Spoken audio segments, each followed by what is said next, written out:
I want to start with the major life event that had you really sort of solidify the impact of intellectual property.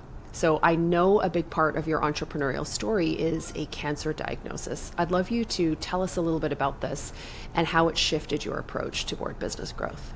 Yeah. So I found a lump under my left arm at the beginning of 2018 and thought nothing of it. And also I was busy, right? I was building a practice. I had 3 young children. My youngest had just turned 3.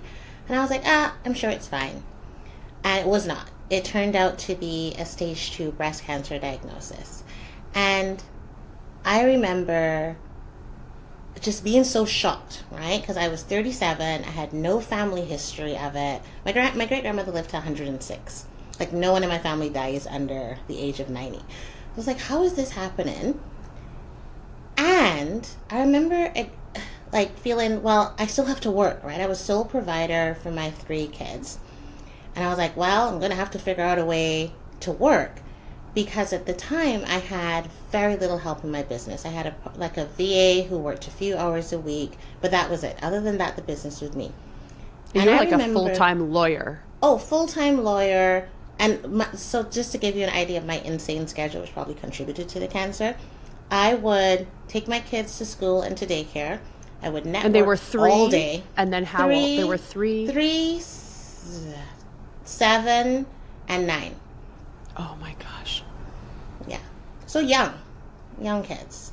I had an estranged husband who wasn't in the picture and who wasn't providing any support. Thank God for my parents who came up and helped. But so anyway, my schedule looked like I would drop the 2 oldest to school, youngest to daycare, network all day to build connections and look for clients. And then I would do my work late at night and early in the morning, the actual drafting and incorporations, etc. So I had been running on like maybe 4 or 5 hours of sleep a night for several years at that point. Add into that kids that didn't want to sleep, and there was a lot going on. But I think because I'd become so accustomed to it, it felt normal. And law, it's a badge of honor to work long hours, right? Like, that's a built-in part of the profession, is that you work long hours and you don't have a great work-life balance. Anyway, the first part of my treatment was a mastectomy.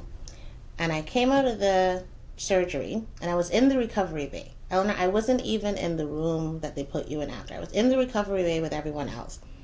And I asked my mom to bring me my laptop because I wanted to answer emails. And my surgeon passed by to check on me, and he was livid. Like, first of all, I think he thought I probably should have been in the psychiatric ward. Like, what the hell are you doing? Exactly. There are multiple problems presenting at this point. And he's like, I think your clients will give you the day off on the day that you had a mastectomy. I really think they would understand. And I'm like, no, you don't understand. Like, I have to answer this email like there's no one else. And when he left, I was like, the fact that he was so angry kind of served as a wake-up call to me. I was like, maybe I have the distorted view of this. Yeah. And I was really thankful that I had critical illness insurance, and it covered my practice. I was able to hire other lawyers to, serve clients while I was going through treatment, because it was about a 6-month process. But I remember going through that and thinking, what would have happened if I didn't have that insurance in place? I had a business that was entirely dependent on me showing up in person. If I was not showing up and actively delivering a service, there was no revenue coming in, which at the time would have meant like homelessness for me and my 3 children. Like, that was the only revenue coming in. And I was like, oh no, this is way too precarious. And so I became obsessed with finding a way to have a business that, one, did not require me to only sleep 4 to 5 hours at night, because, again, I think that probably contributed to getting ill. People, stress and anxiety and lack of self-care show up in multiple ways. For me, it showed up in breast cancer. But I became obsessed with figuring out, how could I have a business that still allowed me like, I like money. Like, still allowed me to have money, still allowed me to have the goals, to reach the goals that I wanted, but did not require me to sacrifice my health and my sleep and my time with my children, and most importantly, would survive if something like that happened again. And that's what took me to intellectual property. And it's really because, sorry, go ahead. Well, I was going to say, like, let's define what intellectual property is, because we're going to, like, the rest of our conversation is going to be essentially all about it, how you can identify it, how you can capitalize on it, as you talk about, like, the IP gold mine that people may be sitting on that they're not aware of. But let's start by defining, like, what is intellectual property inside a business? So intellectual property is magic, really. That's not a definition, but that's how I view it. But the definition is anything that the human brain can create. And it has to actually be created. So an idea on its own is not intellectual property. It needs to come into fruition. So within a business, that might look like very like surface level things. So like your name, your logo, your branding. But it's also your standard operating procedures, your methodology and your framework, the way that you onboard clients, the way that you train employees, the particular way in which you deliver a service. How do you schedule your marketing? Those are all intellectual property. And then kind of the other obvious ones, your videos, all the content that you produce, your blogs, your articles, your thought leadership pieces. Those are all intellectual property because they've been created by your brilliant brain. And the beautiful thing about intellectual property, I think, is it is absolutely an equal opportunity asset, right? The only way that I've found to make money without exchanging time for money is one of two ways. Either you have a team that works for you while you're resting or doing something else, or you have assets that work for you. Team requires money because people, generally speaking, will only work for you if you pay them. In general. Alas. And the other types of assets that people think about, so real estate and stocks and bonds, are wonderful, but they require you to have money to start, right? You have to have money to buy a piece of property. You need to have money to pay for a virtual assistant. Intellectual property is something that you create you can be rock bottom, no income, and you can start. And I've seen both clients and famous people that we can talk about who've built an intellectual property empire from scratch. And it's particularly important for women. Yeah, and I was about to say that. I think it's so important for women because when we look at things like the gender wage gap, which is, we know that the gender wage gap is driven primarily by heterosexual relationships where there are kids. So that's who it impacts. Those women are that's where it's getting created. And it really comes down to what Claudia Golden, the Nobel Prize winning economist, talks about: greedy jobs. And she talks about how, like, classic greedy job, it requires they pay disproportionately higher. You're compensated in a disproportionately higher way, but you're irreplaceable. You are in high demand. That's what makes it a greedy job. So it's not like people are idiots and they just want to work all the time. It's that what you said to your surgeon was true. You did need to respond. You know what I mean? He's saying, like, give yourself a break, but you weren't an idiot. Like, it was actually factual. Like, hey, if I don't respond to this, there's nobody else. I'm not replaceable in this moment. Exactly. So for women and closing the gender wage gap, I think learning to monetize through our assets and not simply our labor is absolutely critical. Absolutely. Absolutely. And it allows us to start from nothing. Right? And that's the other thing. For entrepreneurs, such as women, such as people of color and indigenous folk, who are starting without that hands up, who are starting without the parents and the, rich uncles who can lend them $1 million. If you're not starting with that background in your family, traditional entrepreneurship is much harder because, one, you don't have the funds to invest. Women receive, I think in the States, it's less than 2% of venture capital funds. So we are much less likely to get an influx of capital at the beginning of our businesses. And so it makes sense for us to find ways to create without needing a lot of capital at the beginning. We need to invest as we grow, but without needing to have a lot of capital at the beginning, and which allows us to not have to spend all of the hours in order to generate revenue.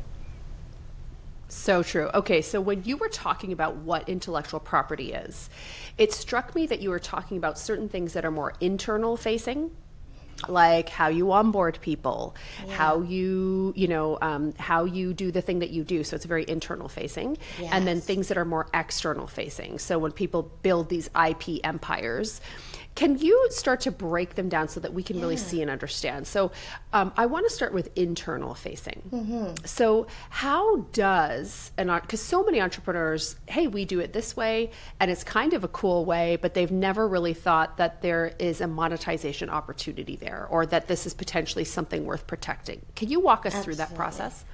Sure. So the thing that we tend to be best at, the thing that really is our zone of genius, is characteristically defined by us not understanding how special it is, because it comes so easily to us, right? Because it's our zone of genius. So we may be amazing at doing something, but because it's so natural to us, we assume that everyone else does it.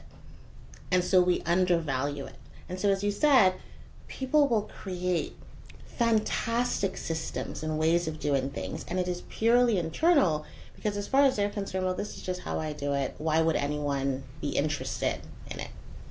I remember being on a presentation by a lawyer years ago, and she had been hired by a CRM company to show how she used the CRM in her business, because they were trying to get other lawyers to sign up. And as part of it, she was sharing her screen and showing all of her forms. And this lady had the most amazing system I've ever seen. I've been trying to reach it since then.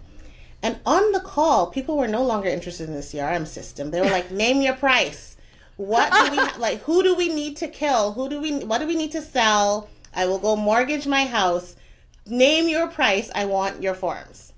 And she was shocked. And she's an intellectual property lawyer. She's a trademark lawyer. It. And she was surprised. She was like, really? Yes. People are auctioning it off, 50,000, 70,000, just So one of the key things with intellectual property, and one of the key things that I work with my clients on, is turning that lens. And so everyone who works with me, we start off with an intellectual property audit. And you can do this on your own as well, which is to literally just take out a sheet of paper, if you like spreadsheets, and you're going to have these columns. 1, what's the intellectual property that I have? Name everything. Even if you think it's not valuable, even if right now it's only internal facing, name everything. So your onboarding systems, your videos, your content, the PDF that you did for a client 5 years ago, list everything, just do a dump. Where is it saved is the next column, because one of the things that is important with intellectual property, as opposed to a house, it's easier to steal, right? If you buy a house, hard for someone to just pick it up and walk away with. Yes. Intellectual property by its very nature is a little bit easier to steal, and so it's important that you know where it is, and then the next column is who has access to it. So there's some things that are public facing, right? So if you've done blogs and articles and videos that are on YouTube, those are public facing. Some have only been available to your clients, and some are entirely internal. So either you or only the people on your team know about it.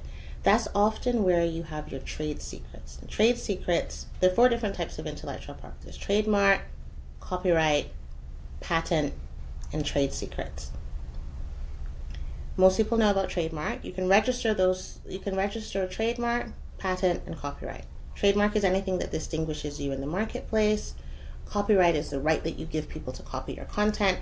And patent is like an engineering process or like software. Trade secrets can't be registered. The trade secret is the thing that you do internally that is your secret sauce. It's the thing that makes clients come back to you, or makes your particular process really juicy, really smooth, really attractive, gets the results. People underestimate that because you can't register it. But even though you can't register it, it can be stolen. Sometimes by your clients, sometimes more often by your team. Right? And so understanding who has access to it is really important. And then in that 4th column, how am I currently using it?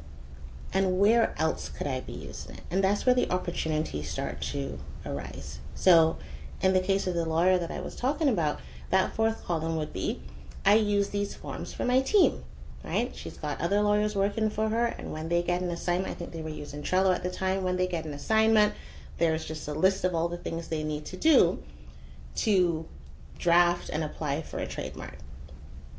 But where the opportunity is there are other younger lawyers especially who would like to get into this business and who don't know, or who are reinventing the wheel, or it's taken them 3 times as long because they don't have a system.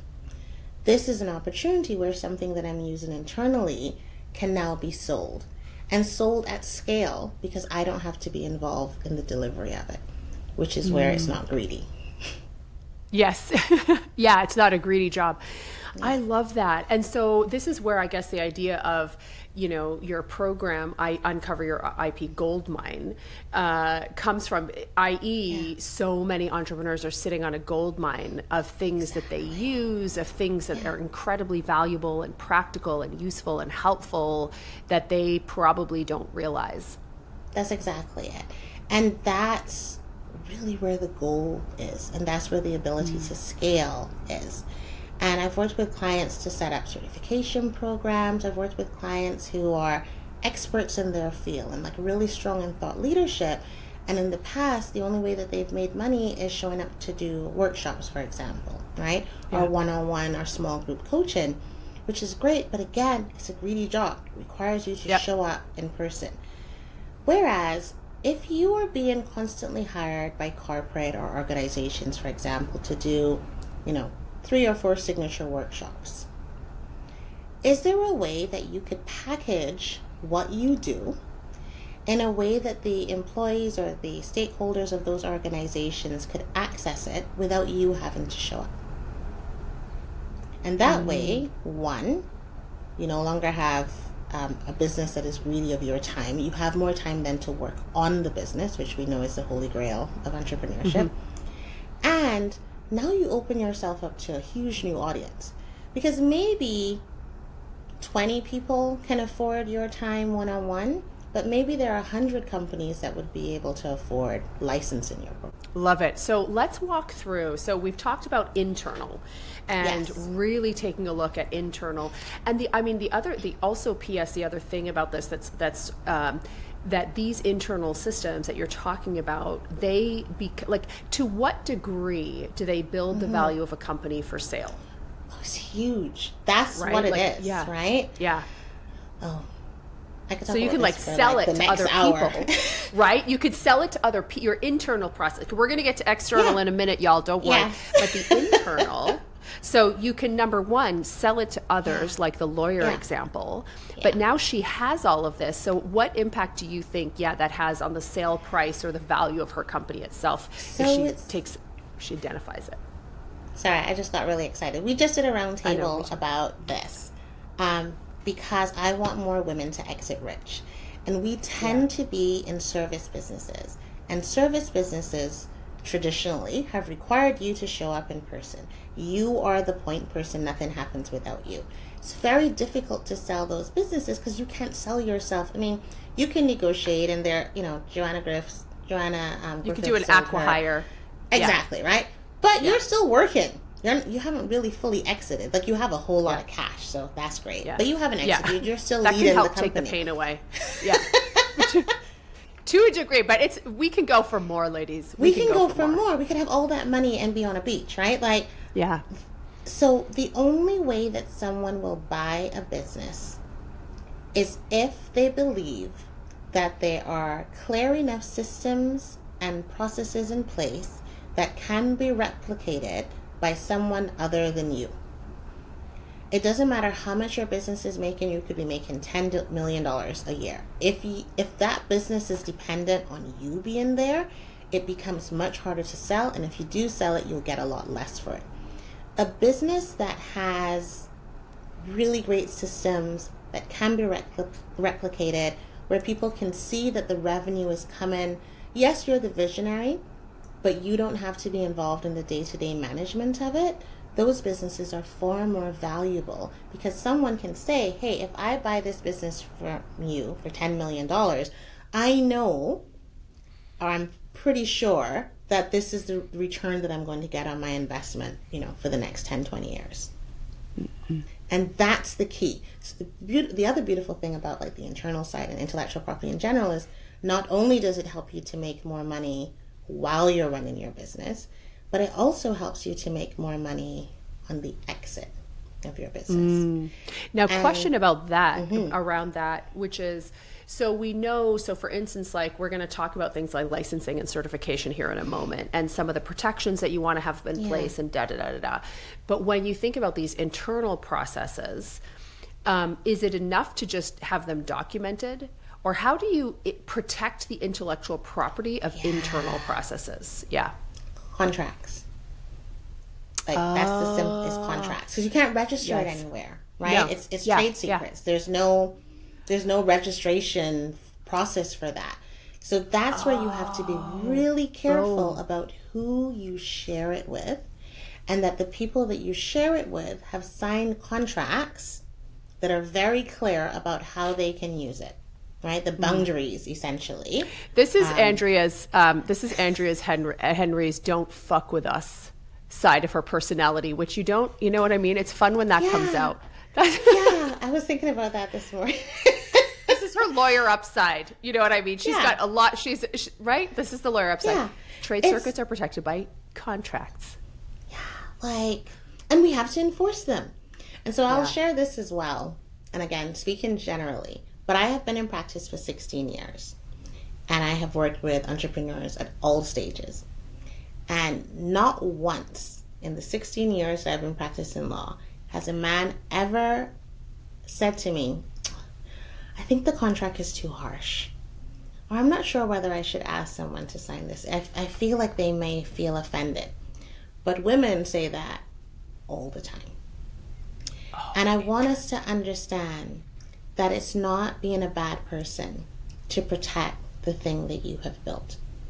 It's not being a bad person to ask people who you are allowing to interact with it to be clear about how you're permitting that interaction. Like, that is not mean or cruel. In fact, it's kind to be clear. Like, you want everyone who's interacting with this to be on the same page with you.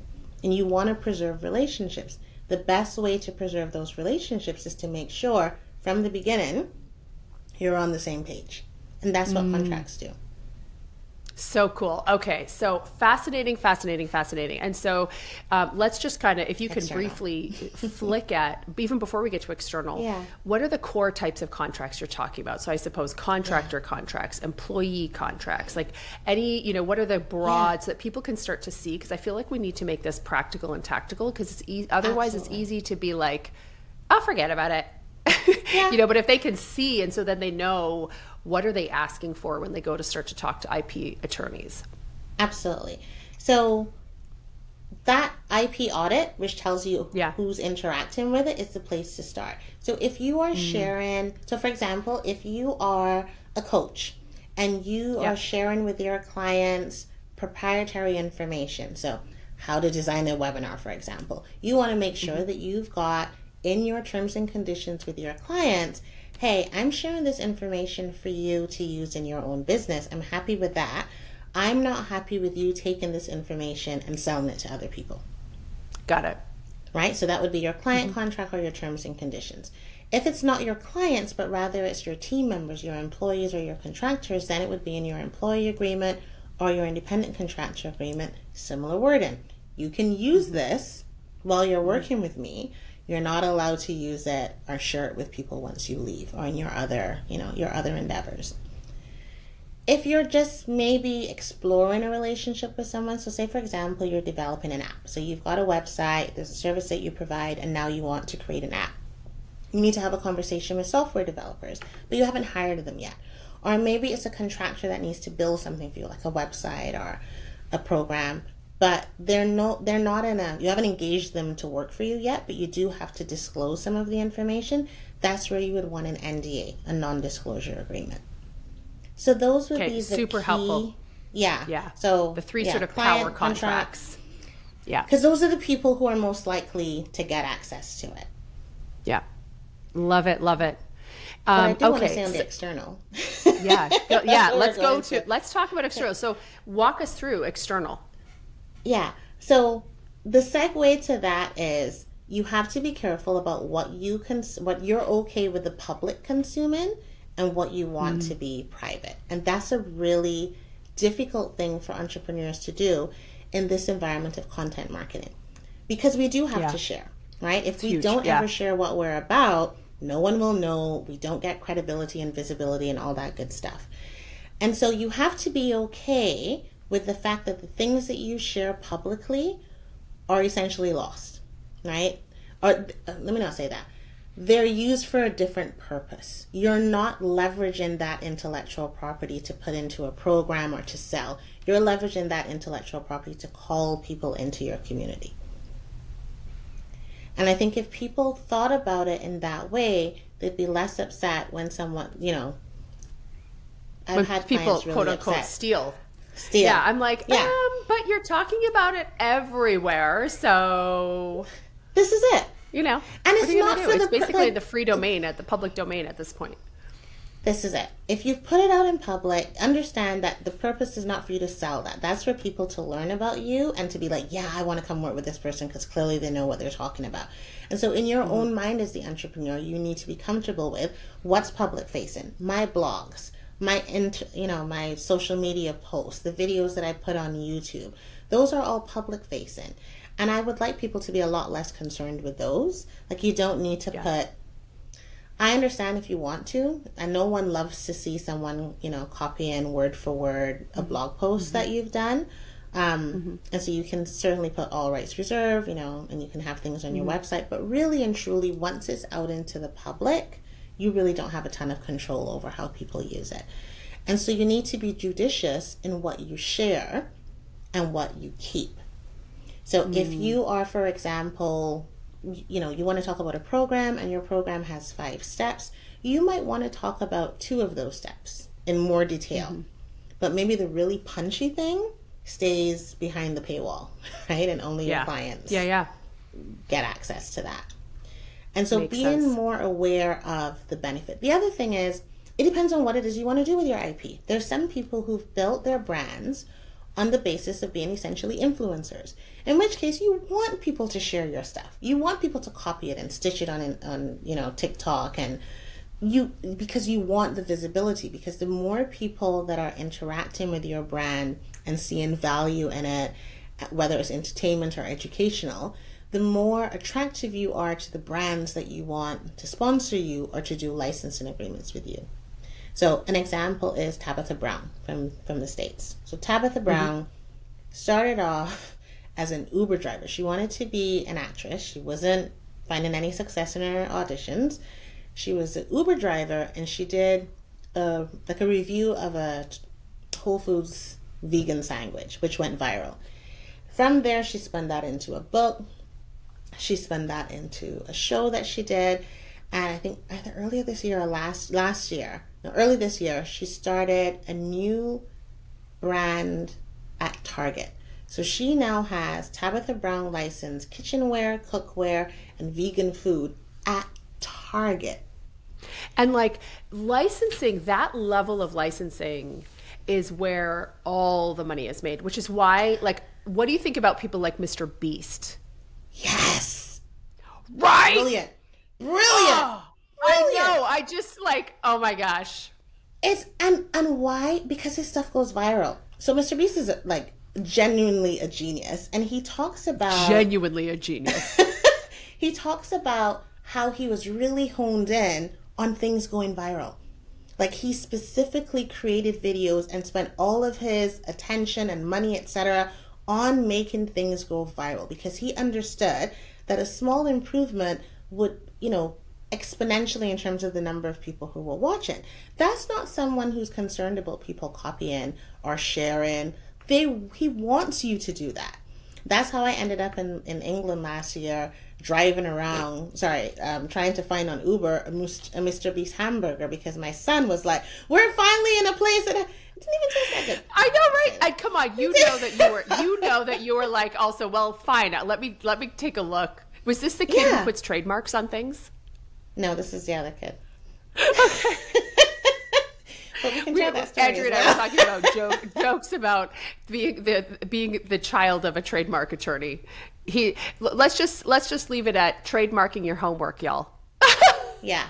The best He's thing ever. listened in on some calls, and he's like, he will protect his intellectual property for sure. Listen, he's been well trained. He's like, nobody else is going to monetize. This is my work.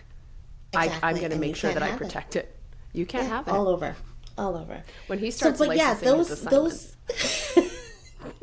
I would never have thought of that at 11. Well. But yes, those people, they want you to share it, right? So when you're creating any piece of intellectual property, as with anything, but with intellectual property in particular, because it's so easy to quote unquote steal. Yeah. What's the intention that you are creating this for? Are you creating it to go viral? Are you creating it to boost your credibility and your visibility? If that's the case, don't be upset when people share it. That actually helps you. Yeah. If you are creating it because this is your special sauce, and either you're creating it internally because you want to have the best nail salon as far as the eye can see, because maybe you want to franchise it, and so you know that your systems have to be on point, or you want someone to buy it, then you have to be very careful about how much of that you share, because the more you share, you lessen the value of what's inside your company. I'll give another example. I was working with a client who does branding, and we were doing the IP audit together, and she wanted to create a program that she could license, right, without her. Yeah. We were doing the audit, and she's like, oh, I forgot about these videos that I had done for a client years ago, but these would be, like, I could put these videos in the program, it'd be amazing. Except that when she'd worked with that client, she didn't have a contract with them. And so my team was doing like background search. These videos were all on YouTube. The client had uploaded them onto YouTube. Just because. Oh no. What? Just because. No. You know what? Like my grandmother used to say, some people have no shame. None. And they Trinice should. would say, they should. Trinice would say your shame bag busts. Like it's just, this shame is flowing out. Right? Exactly. Everywhere. Yeah, people have no shame. So to their credit, they were like, oh, we didn't know that we could do that. We can take them down. But if she hadn't done that investigation, why would you pay another grandmother, why pay for the milk, the cow, when you can get the milk for free? I mean, in a different context, but exactly. But still. Every woman listening has heard that and they're like, oh, that one hit close. We don't love that one, but it's on point. I did love it in the context of shoot. But for IP, it's exactly that. Why would somebody pay for your videos if they're available on YouTube for free? It's true. Oh, such good. We could talk about this for hours. And my goal with this conversation really was, number one, to introduce you and your work to our audience, because I think there's so many people here who would really benefit from it. But also, I think, because your work is around helping entrepreneurs see the IP goldmine that they're sitting on. And so my goal here was really to open up people's eyes to what that IP goldmine could be, and then start to think about some clear next steps. So let's talk about a clear next step. So you've mentioned, for example, this IP audit. Walk me through what that is and how people can go and learn more about how to do that. Yeah. So you can do this on your own, but I would obviously, prefer if you do it with me. Or you could do it with Andrea. We do an IP audit. And we look at exactly that. All of the IP that you have created in your business, whether it's internal or external facing, we look at who has access to it, how is it being protected, where are the gaps, both in terms of protection, perhaps more importantly, where are the gaps in opportunity. And it's one of my favorite things to do, because you see people's brains start to just, I didn't know I could do this. I forgot that I had created this. Yeah. Someone asked me about this the other day. And from there, we walk you through a process, which is first to uncover the IP that you have, figure out what's the best way to package it. And some of that is dependent on what it is you do, the IP that you already have, because I'm energy efficient, so why create new stuff if you already have things that you can use? But it's also somewhat personality. you're not going to try to be Mr. Beast if you don't like being on camera, Yeah. right? Some of us are more introverted than others and would prefer to like write some workshops and some books and say, go have that. And others love teaching. So maybe a certification program makes sense. So we combine what you're good at, what you like, and what you've already created for the best package. And then we look at what needs to be included. So if you're accustomed to providing one-to-one services or even small group services, understanding that selling into corporate is very different. And what your corporate purchasers will look for in terms of determining value is different from your individual, right? If you're selling, even if you're selling to other entrepreneurs. So what curriculum, what type of assessments, what type of feedback do you need to have in those programs to satisfy whether it's another practitioner or whether it's your corporate client? Then we talk about selling to larger clients, because that, as you're very familiar with, is a very different process, right? It's a longer process. You have to deal with more people, but it's a very unique process of selling into larger organizations and into corporate. And then finally, we wrap it all together with how do you protect this wonderful new asset that you've created? And that might look like trademark registration or patent, less usually. And what are the contracts that you need to have in place, both with your internal team and with the people who are now going to be accessing your brilliance? Genius. So, and then one more question that I forgot to ask earlier, which is, and I remember seeing a really cool thing that you did on Instagram around this. So if you don't follow Andrea on Instagram, we'll make sure it's in the show notes. You should, because there's really good information there. But you were talking about the difference between like a licensing play and a certification play. I wonder, could you break that down a bit here? Because I know people will love hearing about that. Absolutely. So first of all, go follow me on andreahenry.lawyer. That's the most liked post that I think I've ever done, that breakdown between the certification and the licensing. Yeah, it's so good.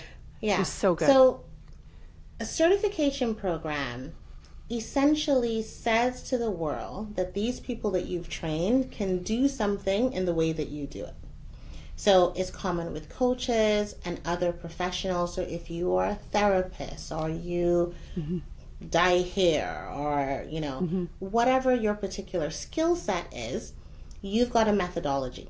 A certification program is a way of teaching others to replicate that methodology. And it says to the world, these people have been taught, they've gone through the assessments. If you hire them, you're getting the same proven methodology that I use. So it's certifying them in a particular methodology or way of doing something. Licensing is different in that it allows someone to use content that you've created. And that could be, as we said, with Tabitha Brown or Mr. Beast, it could be your name, right?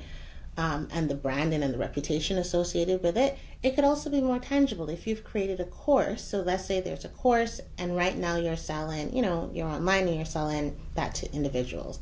And now Amazon says, this course is brilliant. we want to be able to have our employees go through it. So now you're selling at scale. You're licensing the use of that program to another individual, and now you'll have, how many people can use it, for how long, do I have to do updates, what can they use it for, what can they not use it for, etc. So those are the key differences. The certification, you're saying this person can do something in a particular way. Licensing is, hey, I've created this really cool IP.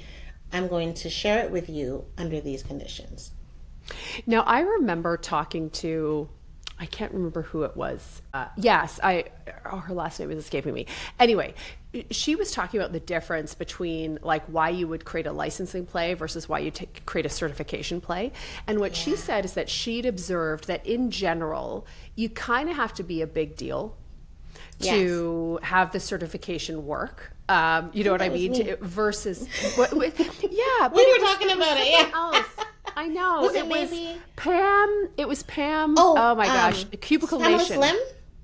Yes. It was Pamela Slim. Yes. Yes. So basically all the people who So walk us through that, because I think that's a good thing too. Like, okay, so if you're like a quote unquote nobody, and I love y'all, This is not shade, but if you're Yeah. kind of like nobody knows you, you're a real expert, but you don't have a brand, you don't, nobody really knows. So I'm curious about any kind of insight that you could offer on that. Absolutely. In order for you to be able to sell, anyone can make it, but in order for people to buy your certification program, it's a free country. You can make what you like, but like, we have do things what you to want. do. So do what you want. But exactly. You want to have, there need to be two things in place. One, your brand and the brand recognition needs to be strong in not only like the client market. So not only, okay, so say, let's use the example of a coach. Yeah. Not only is it important that your clients and the people in the community who would be your clients know about you and think you have a strong reputation. Other coaches have to know about you and think you have a strong reputation. Essentially, no one's going to buy a certification program if they don't think it will give them an advantage. And the two major advantages are either this will help me get more clients if I'm an entrepreneur, or it will help me do better at work or get more jobs or get more promotions if I'm an employee. Yeah. And so that's what you have to think of. And if you're selling to people who are employees, then your target is different, because now it's the potential employers who have to know about you and know about your framework and be like, yes, we are willing to ascribe value to what you teach people, so that if someone says we're certified as X, that gives them a step up in the recruiting process. Yes. In order to do that, you have to be well known. You don't need to be Oprah level well known. Yeah. You can be niche well known, but you need to be well known in the niche that you are selling to. Absolutely. You also have to be willing, like, to be the person who is the face and who will. Not everyone loves that, right? Even if you are well known, sometimes you're reluctantly well known. I always used to say I want to be just well known enough to be as rich as I want to be, and like exactly. That's right. But it's so interesting, because behind the scenes, folks that I know who have certifications will often say, so they sell directly, but then they also have certifications, will often share to me that their certification clients are the most self-entitled. Meaning that when people buy a certification, what they want, very often what they're looking for is some form of a business in a box. Yeah. Versus, you know what I mean? So in some ways, I'm curious, like, if you've seen that. Yeah. Brilliant insight. And we talk about that in the program extensively when we talk about choosing between certification and licensing. And some people do franchising, but mostly certification and licensing, because there are people who have an amazing framework, and that's all they want to teach. Yes. And part of selling anything, whether it's an IP asset or whatever you're doing, is to understand your target audience. So if your avatar is coming to you with certification, often it's because they want what you have, right? They see you as having, quote unquote, made it in the field, and they want that. And generally speaking, that is not just the framework. It's also so I worked with a client who made multi six figures in her first year of a certification program. And one of the things that she did differently, she's like, I learned from certification programs I did in the past, where all they taught was how to do it. But she also taught business plan, marketing, how do you hire your first assistant, how do you get speaking engagements. It was more of a business in a box. So the main thing, was the methodology, but with a certification, you want people to be successful, because those people will sing your praises. Yes. Will increase your reputation and your credibility, and then make more people come in, and then you can charge more for it. So it's really important that they are successful. And in order to do that, you may need to teach more than just your strict framework. Yeah. The other thing I just want to not mention. So my dad is a chemical engineer by training, so I grew up with flow charts and hearing about quality control all the time. I love it. Very few certification programs have quality control. And if you're thinking of making one, that's something that you should be thinking of. And this is I would never... See, Eleanor, you just got it out of me, because normally I only say this behind the paywall. But you forgot what a good interviewer I am. Audience, you're welcome. As I said it. You're like, wait, what? We were having so much fun. And then why am I sharing this? Spilled my damn trade secret. I'll say very high level. Yes. Yeah. You want to think about, how do I make sure that when people have left, people have assessments while they're going through the certification. But once those people are out into the world with your name attached to them, how are you sure that they are maintaining the standard? So what I won't share is how you do it, but I do want you to think about why that's important. Yes. Oh, I love this so much. There's so much more to talk about. I feel like we could have like a 5-day summit. Yeah. And I would just be asking you, like, we're literally talking about it. Yeah. So everybody, I hope, exactly. Why not? I hope you really, I hope that people are like thinking bigger about what's possible for them. They have some clear things that they can look at inside their business. We've talked about you on Instagram. Like, where else can people go to learn more about what you do, to hire you, all that good stuff? Let us know. Yeah. So andreahenry.ca is kind of the hub of all the things that I'm up to, but I am most active on Instagram, so you can come and see my funny reels. I talk a lot about being on a beach because my family's from Barbados and I always want to be there. But yeah, andreahenry.ca, and on Instagram at andreahenry.lawyer. Awesome. Queen, I thank you so much for just this incredible conversation. This was so much fun. Thank you so much for having me.